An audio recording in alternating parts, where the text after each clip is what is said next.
Welcome to drvtrust.com. I'm Dr. Hemant Kumar. Friends, as if this enormous surge in the number of COVID-related cases was not enough, now you would have started hearing and reading about this black fungus disease or mucormycosis. I'm sure it is causing a lot of concern amongst people because nearly everybody, either themselves or in their immediate family, have been impacted by COVID. So you must be having a lot of questions related to this, and more importantly, should you be worried about it? So let us try to answer some of these questions. Well, what is mucormycosis or black fungus disease? Well, mucormycosis is a fungus disease because it is caused by a fungus. Now you must have heard or seen what a fungus is. If you keep a piece of moist bread or food in shade outside for a few days, there is a layering of green, black, sort of leathery patch that tends to form over it. These are fungus. Now fungal spores are all around us in the environment, in the soil, in decaying matter, and so are the spores of mucormycosis or the black fungus. The reason you are hearing a lot about this black fungus disease is that normally body has very good defense mechanisms against fungal diseases. After all, they are present in the environment and we keep inhaling them. But because of COVID, what is happening is that the number of people who have their immunity severely affected or the defense mechanism impacted significantly has increased dramatically. So people who have long-standing diabetes, especially that is poorly controlled, or people who are in what is known as diabetic ketoacidosis, they are much more prone to mucormycosis. People who are on steroid medication for a long period of time, they are more prone to fungal mucormycosis. People who have certain types of cancers, people who have had a kidney transplant, for example, things which actually lower the immunity or medications which lower the immunity make one more susceptible to black fungus or mucormycosis. Now there are several types of mucormycosis. There is the one that affects the sinuses, the eyes and the brain, the one that affects the lungs, the skin, and sometimes even the digestive tract. But most of these are very rare. Today we are going to focus principally on what is known as rhino-orbitocerebral mucormycosis, or the one that affects the sinuses, the eyes and the brain. Now, one of the reasons why mucormycosis is so serious is because it is an invasive fungal infection. By invasive means that typically when somebody has a fungal infection, even the lungs or inside the oral cavity, it is usually locally contained. But mucormycosis tends to invade the body part where it is infecting.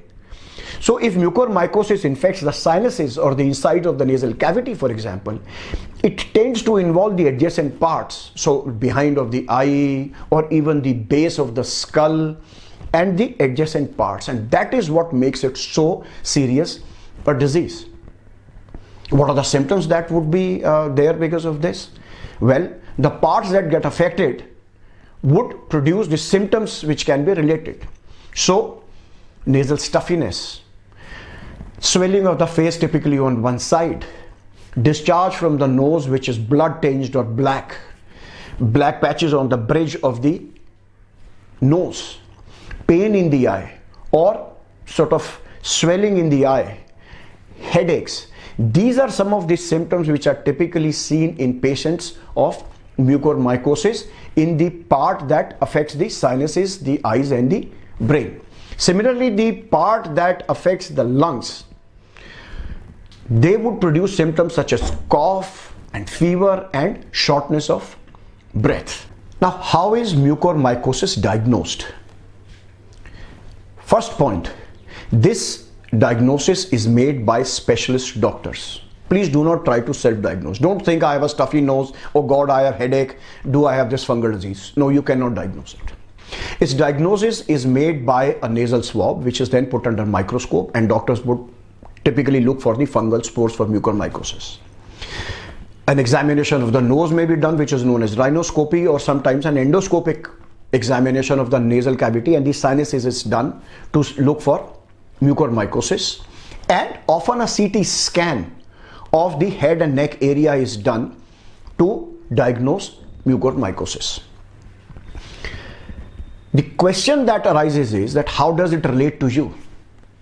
Who is more susceptible and should you be worried? Well, there is a continuum, if you will, of the likelihood of who will get mucormycosis or black fungus disease. If you've noticed the newspaper reports or in TV, so far most of these cases are reported from hospitals, and there is a reason for it. As we just discussed, it is much more likely in people who have poorly managed diabetes, poorly controlled diabetes, who have been on steroids for a long time, who have been in hospital for a long time, who have been on oxygen therapy for a long time. So these are the people who are much more likely. So if you have some of these symptoms like headache or fever, because COVID does produce these symptoms, please do not panic. And for God's sake, please don't rush and start to get a CT scan of your head. A lot of people are doing this. They're, at the first sign of fever and cough, they will rush and say, oh God, let me get an HRCT done and see if I have COVID. Similarly, I would urge you, do not try to self-diagnose this through, these symptoms and CT alone. So if you were treated at home, you do not have diabetes, you do not require oxygen, the chances are next to nothing that this disease would affect you. And then there is this continuum. If somebody has existing cancer, if there is a long-standing diabetes, if somebody required oxygen at home, what doctors have found is that people who were on oxygenator for several weeks, and unfortunately the water was not changed frequently, or the water was not distilled water, tap water was used, the chances that there were fungal spores in it, and because of the lowered immunity, somebody is likely to have mucormycosis much more than somebody who did not. So these are the people who are at a higher risk, not people who have been otherwise in home isolation or who are otherwise fit, that are likely to contract mucormycosis. And it is important for you to remember these. Thanks for watching. If you like this video, please consider subscribing to our channel as well.